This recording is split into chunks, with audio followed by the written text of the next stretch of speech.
કેટલાક મહિના પહેલા હું કેશોદ ગઈ હતી અને સરદ ચોકમાંથી પસાર થતા મેં એક વડીલને જોયા.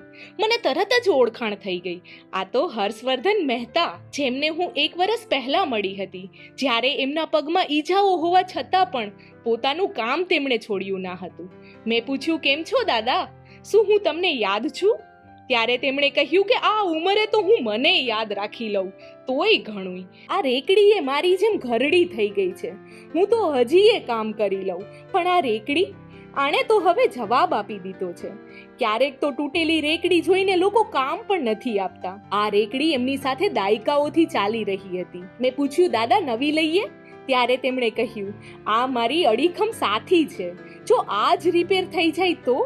એ જ વખતે હરેરામ ચેરિટેબલ ટ્રસ્ટના એક સમાજ સેવક આવ્યા અને દાદાને સ્વેટ શર્ટ આપ્યું. માત્ર આપ્યું નહીં પણ પહેરાવ્યું. કેટલીક રેકડી તૂટી જાય છે, પણ એની સાથે જોડાયેલી વફાદારી ક્યારેય તૂટતી નથી.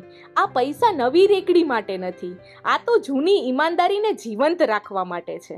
દાદા મંદિરે જમી લે છે, પણ મેં પૂછ્યું, ક્યારેક રાત્રે પણ તમને ભૂખ લાગતી હશે ને? તેમણે કહ્યું કે મારા ઘરે તો તમને ચા પીવા નથી બોલાવી શકતો, પણ મારી આ રેકડીને જ ઘર સમજી લઈને તમે મારી મહેમાન ગતિ સ્વીકારશો?